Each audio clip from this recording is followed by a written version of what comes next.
Sani dala ne kɔnɔ de mina bila ne kɔnɔ fe de mina bila ne kɔnɔ nitala nye boni nyɛgɛne kɛ sa mina bila la sisan ne y'a bila nyɛgɛne kɔnɔ sisan donc an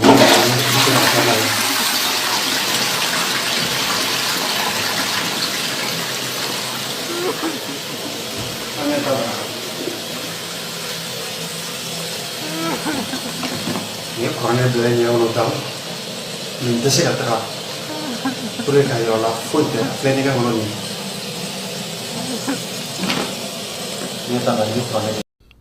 Bismillahirrahmanirrahim. Ni mena ke an ka video nan ye an bɛ min kɛla kimituw kan n'o ye jamakuru ye n'o bɛ mɔgɔw wulila ka taa fakɔrɔw ni nbenmakɔrɔw olu ka tagasila n'o ye josɔn ani bolisɔn ye.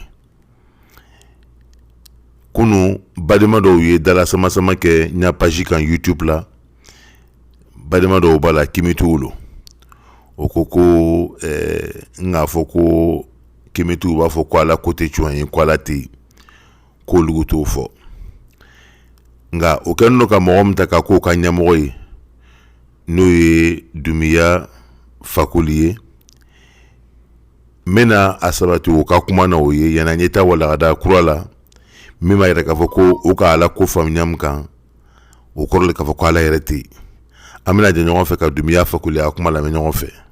Parce que Dieu, pour nous, il est totalement neutre. Il est équidistant de toutes ces créatures. Il ne réagit jamais, il ne se mêle pas de ce qui se passe dans ce monde. A fɔlɔ ye min ye ka tigi dɔ sabati ka sɔrɔ o tigi yɛrɛ fɛnɛ tuguni mankutu t'a la a kɛla komi ni ka fu le sabati. Il est neutre o puis fɛn min bɛ kɛ a ka mara kɔnɔ fɛnɛ a ka danfɛnw kɔnɔ a yɛrɛ t'a lɔ fɛn min bɛ kɛ o kɔrɔ de k'a fɔ k'o tigi tɛ yen min ka ni mɔgɔw jɛn o ka falsafa mɔgɔw philosophe ya kuma ne ta ko b'o ka diinɛ sigi a la kuma min fɛnɛ tuguni a bɛɛ lajɛlen ye kuma nin ye min ni hakili yɛrɛ tɛ taa n'ala kɛra ten sisan ala yɛrɛ ye mun de ye olu fɛ. Vous ne croyez pas que Dieu ait créé l'homme? Ah non, Dieu, je veux dire, j'ai dit tout à l'heure que Dieu est à la fois parcelle et totalité de tout ce qui existe et qui est naturel. Tout ce qui est naturel. C'est pourquoi l'écologie sacrée existe chez nous.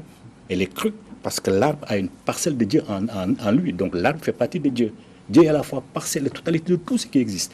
Donc c'est par évolution que Dieu effectivement est venu en arriver à cette création finale, avec l'homme en dernière analyse qui est la créature la plus parfaite, douée de parole et douée d'intelligence comme les autres, mais elle est à la fois au moins douée de parole. Donc Dieu a participé à créer l'homme en dispensant lui-même, en diversifiant lui-même, en jetant lui-même ses propres parcelles pour permettre l'évolution. La science n'a pas infirmé cette évolution. Dusukuna siri min n'a b'a fɔla nin tun ye philosophie kɔrɔw ka tagabolo le ye alako la n'a ye f'o ma ko panthéisme n'o ye k'a fɔ ko ala donna danfɛn bɛɛ lajɛlen na n'i ka wulu ye ala le b'a la n'i ka yirisun ye ala le b'a la n'i ka adamaden ye ala le b'a la mais k'a fɔ ko ala jatika bɛ yen la o le kama an b'a fɔla k'a fɔ ko o y'a ala ko Dieu n'est pas seulement dans l'être humain, mais Dieu qui est une force vitale, donc une énergie indéfinissable, une énergie inépuisable qui continue de créer perpétuellement par transformation d'espèces existantes ou par création de nouvelles existence plutôt, que ce Dieu-là anime toute la création. C'est-à-dire, c'est une parcelle qui est dans tout ce qui existe. Il est la totalité des parcelles. En clair, il anime l'être humain, il anime l'animal, il anime le règne végétal, il anime le règne minéral, il est partout à la fois. Ce qui fait que, pour nos ancêtres, l'écologie était sacrée. Parce que même l'animal qui a une parcelle de Dieu mérite respect. Même la plante qui a une parcelle de Dieu. Nimbela jenu koro yujmane, nimbela jenu koro le kafoko alati. Lon baga bebenama. Nanzra lon non. An islamon. Kafoko ni kuma fobaga ni islamani ibe kafiriya ka sababu yake o ka ala ta ka ala bila fɛn nɔgɔninw na ka ala don yɔrɔw la yɔrɔ min n'ala ka sani ka bɔ an ma o la sisan an bɛna ɲɔgɔn ɲininka yala duyan min namala ni ala k'a fɔ ko kullu man alayha fan nazara dinaw ani yahudiya dinaw k'a fɔ ko lon dɔ bɛna se ala ka se la duyan bɛ ban yala jamakuru nugu fɛ duyan bɛ ban wala a tɛ ban olugu fɛ duyan tɛ ban k'a sababuya kɛ min ye an da bɛna s'o ma tuguni. Aussi, quand on connaît très bien le parcours de l'être humain sur Terre, quand il meurt, on sait qu'il lui subsiste une parcelle d'énergie que Dieu a mise en lui. Ça veut dire que cette parcelle-là va rejoindre le monde invisible et elle est inaltérable. Alors si on veut parler de fin du monde, il faut supposer que non seulement la vie va disparaître sur cette Terre, mais qu'elle va aussi disparaître dans le monde invisible. Or, le monde invisible, dans le monde invisible comme dans le monde terrestre, tout ce qui vit et qui est naturel possède une parcelle de Dieu. Donc ça veut dire qu'on va détruire Dieu. Dieu lui-même va disparaître. S'il disparaît, son paradis disparaît, son enfer disparaît, son jugement dernier disparaît. En clair, pour nous, la fin du monde n'existera jamais. Ni kuma mun fɔla bolo ni ye philosophie kan ye tuguni n'a bɛ fɔ o ma ko qidamul alam o kɔrɔ di duyan ala ka duyan sɔrɔ wagati min na o ni ala sɔrɔ wagati bɛɛ kɛla kelen dɔ ma kɔn dɔ ɲɛ adamadenw fɛnɛ olu bɔla ala la komi i n'a fɔ sisi bɛ bɔ tasuma la ɲamu kan olu b'a yira k'a fɔ n'an k'a fɔ ko duyan bɛ ban o kɔrɔ le k'a fɔ ko adamadenw bɛna ban adamadenw jumɛn no o sanni kɔfɛ o ni min bɛ yɛlɛma kɛ adamadenw gbɛrɛw la n'an da sɔrɔ o ma n'a bɛ fɔ o ma ko tanasukul arwah o fana bɛ lɔ n'o lɔla a kɛra komi duyan bɛ ban k'a sababuya kɛ olu b'a fɔ aridinɛ ma parce que u b'a fɔ ko n'o kɛra aridinɛ bɛ ban aridinɛ jumɛn no an ka silamɛya ta aridinɛ min lakali kuranna kɔnɔ ani n'ala b'o fɔ wagati bɛɛ o tɛ dɛ olu fɛ ni bɛ yɛlɛma min kɛ ka bɔ mɔgɔ ɲuman dɔ la ka don mɔgɔ ɲuman dɔ la ka bɔ mɔgɔ ɲuman dɔ la ka don mɔgɔ ɲuman dɔ la fo ni bɛ taa saniya a bɛ kɔsegin ka taa a bɔyɔrɔ la n'o ye ala ye olu fɛ o fana bɛ ban. Alors, ce qui est au bout du chemin, justement, alors, vous parlez de récompense suprême, c'est laquelle? La récompense suprême, c'est la fusion avec Dieu, c'est le retour en Dieu. Vous savez, dans la tradition africaine, Ra est sorti, ou Atum est sorti du Noun. Hein? Après l'explosion du Noun, ce qu'ils appellent le Big Bang. Quand Atum est sorti du Noun, à ce moment précis, il est resté pur de sa pureté originelle. Donc maintenant, plus il alimentait, plus il faisait vivre le reste de l'humanité, plus ces parcelles s'éloignaient de cette source originelle. Et ces parcelles, en s'éloignant de ces sources originelles, naturellement se corrompaient, perdaient leur pureté. Jusqu'à ce qu'elles soient emprisonnées dans des corps physiques, comme par exemple dans un corps humain. C'est pourquoi les grands initiés de toutes les confessions disent bien que l'être humain, c'est une parcelle divine emprisonnée dans un corps. Il faut libérer cette parcelle divine. Donc le but, c'est de ça, c'est de libérer cette parcelle divine au terme de plusieurs réincarnations, jusqu'à faire en sorte qu'elle retrouve cette pureté originelle qu'elle a perdue en s'éloignant du centre de la source de vie. Et une fois qu'elle a retrouvé cette pureté-là, elle retourne dans cette source de vie et ne se réincarne plus. C'est ce que nous appelons paradis. Sinon le paradis, tel que définit les autres, n'existe pas. Parce que cette parcelle divine-là, elle n'est que pure énergie. Elle n'a pas de bouche, elle n'a pas de nez, elle n'a pas de sexe, elle n'a pas de corps. Donc elle ne sent ni le froid, ni la chaleur au monde ne peut le brûler. Aucune fraîcheur au monde ne peut la rendre sensible. Elle n'a pas faim, elle n'a pas soif, elle n'a rien. Donc c'est pas ce que disent par exemple le Coran ou les musulmans en tout cas, qu'il va retrouver, il va se retrouver dans un endroit où coulent des rivières de lait, il va avoir des millions de houris, des belles femmes, etc.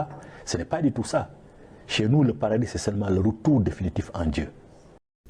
Ni jamakuru ka tagabolo kan arne jumani ole ni ka yelema meke ni sala abe do mo nyuma do la na bana abe do mo nyuma gbere la na bana abe do mo nyuma gbere la mi anyuma aka bonga teme folo mataka abuto la fukata don fena o bela jeni bola mina nga jahanama ye juma ne sisan. Ça, les jeunes tamit le comprennent. Il faut qu'il n'ait pas peur, d'un enfer hypothétique qui n'a jamais existé, parce que l'enfer, nous l'avons aussi expliqué. L'enfer, nous l'expliquons par l'existence de ce qu'on appelle, de ce que nos ancêtres appellent la seconde mort. Quand une personne meurt, son corps physique est enterré, c'est fini. Mais ce qui lui survit, c'est ça qui aspire à la béatitude. Donc cet esprit-là, cet esprit est corrompu par des actes trop négatifs qu'il a commis sur terre. Cet esprit ne mérite plus de se réincarner, il perd son identité.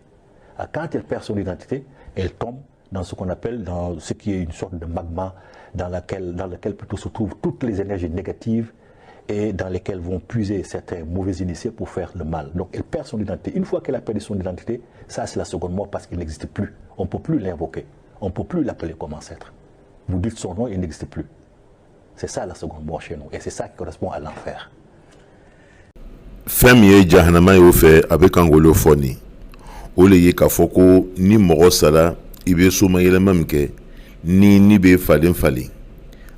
O fɛ mɔgɔ min bɛ yen n'ale tun ye mɔgɔ jugu ye a tɛ ko ɲuman kɛ n'o sala o ni tɛ don mɔgɔ ɲuman wɛrɛ la tuguni o ni bɛ falen fɛn juguw de la i n'a fɔ saw i n'a fɔ waraw i n'a fɔ fɛn minnu bɛ yen ni fɛn ɲɛnamaw tɛ o la sisan o mɔgɔ sugu même n'a sɔrɔ k'a fɔ ko o benbaw lo wala o fakɔrɔw lo olu tɛ o ɲɛsinw ma k'o tigilamɔgɔ dali parce que a bɛ n'i ma falen min kɛ a b'o kɛ tɔɔrɔya la o le ye jahanama ye o fɛ silamɛw ka jahanama ko min fɔ ani aridinɛ ko min fɔ k'a fɔ ko kiyama bɛ lɔ olu fɛ o tɛ yen farafinna kalan dɔgɔyala sinon n'i ka dunuya fakoli ka hakilinata ninnu filɛ i b'a ye k'a fɔ ko masoniyaw n'a bɛ f'o ma ko les frères maçons olu ka weleli kan a bɛ kan ka olu banban ani tuguni ka philosophiw ka weleli kanw fara kan min bɛ kɛ sababu ye ka ala ko ani diina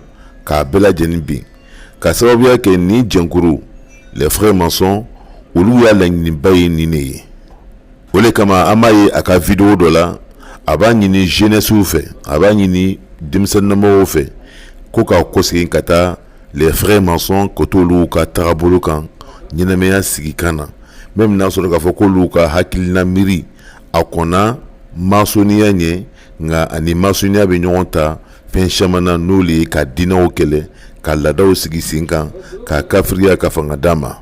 Vous entendez parler, la franc-maçonnerie, tout ça, c'est des sectes initiatiques copiées sur nous, mais qui n'ont plus rien à voir avec nous. Parce que leur contenu, justement, n'a plus rien à voir avec le contenu que nous donnions à nos traditions avant. Leur contenu est un contenu qui est dangereux, et c'est pourquoi je déconseille aux Africains de rentrer dans la franc-maçonnerie, parce que là encore, c'est pour nourrir des égrégores qui vont à l'encontre de notre avenir et qui sont en train de nous détruire. Il faut ce qui peut faire notre jeunesse en tout cas, parce que c'est surtout à elle que s'adressent mes messages, moi. Notre jeunesse doit faire en sorte de reprendre contact, de se connecter avec les grands initiés quand elle va en Afrique, afin de pénétrer dans les sociétés secrètes et de pouvoir découvrir non seulement qui elle est, mais aussi de quoi elle est capable. Et aussi découvrir surtout que l'Afrique est capable de se prendre en charge, n'a besoin de personne une fois qu'elle sera réconciliée avec elle-même. Ni hakilina k'a fɔ ko masoniyaw b'a kan ko jamakuru dɔw fana sɔrɔla tuguni minnu ko kɔnna masoniyaw ɲɛ ale tɛ mɔgɔ fɔlɔ ye min ka nin kuma fɔ masoniya tɔgɔ ni lalala kɔsan na de sinon a bɔla jɛnkuru min na o de kama ni ka o y'a lɔnnibaga dɔ bɛ yen Michael Johnston ale ko depuis Nuhan alayhi salam yanni ji ye dunuya minɛ ko a tɔn tɔgɔ tun bɛ yen ko tɔn tɔgɔ tun bɛ yen min ma yɛrɛ k'a fɔ ko bi ko tɛ dɔw fana ka yɛrɛ k'a fɔ ko a jɛnkuru ko a sigi bɛ kɔsegin ka taa ala ka nabi ɲuman ka wagati la Ibrahima alayhi salam wala Suleiman alayhi salam a jɛnkuru tamakiya foyi t'o la o yɛrɛ k'a lɔn fana k'a fɔ k'o ye kafiri le ye o fana bɛ o kafiriya o b'o sabati o yɛrɛ kan o le kama tumana min na kamere bɔla k'a sen yɛrɛ kɔrɔna kan ka ala neni ka cibaga ɲini alayhi salatu wasalam o y'a ɲɛmɔgɔ min bɛ yen nin dunuya fakoli a yɛrɛ bɔla ka yɛrɛ k'a fɔ ko olu b'ole kan kamere de k'a ta fɔ an bɛna jɛn ko lamɛn ɲɔgɔn fɛ a b'a sabati fana k'a fɔ k'ale fana jɛnna n'a ka kafiriya ye. Nous, des matriotes, qui ne sont pas musulmans, qui ne le seront jamais, et qui ne veulent pas que l'islam s'impose chez nous parce qu'elle n'est pas une religion, elle est dévalorisante, insultante pour notre peuple. Donc nous n'accepterons pas. Tu peux attaquer ces jeunes, mais il ne faut pas te limiter à attaquer seulement ces jeunes. Il faut nous attaquer tous. Parce que nous pensons exactement comme lui. Je ne suis pas anonyme, mais je suis connu dans ce monde. Et dans ce Mali plutôt, je suis connu dans ce Mali et ailleurs, en Afrique et dans le monde. Je te rappelle, je suis Doumbia Fakoly Doumbia. Je suis écrivain, je suis l'auteur des propos ouverts à Assimi Goïta et à ses ministres. Je suis un mécréant, je suis un cafre, comme prétendent les autres, et je suis fier de l'être. Je suis fier de l'être parce que votre Allah que vous défendez là, il est trop petit pour m'amener en enfer. Il ne connaît même pas où se trouve l'enfer. Nous soutenons qu'il ne connaît même pas où se trouve l'enfer.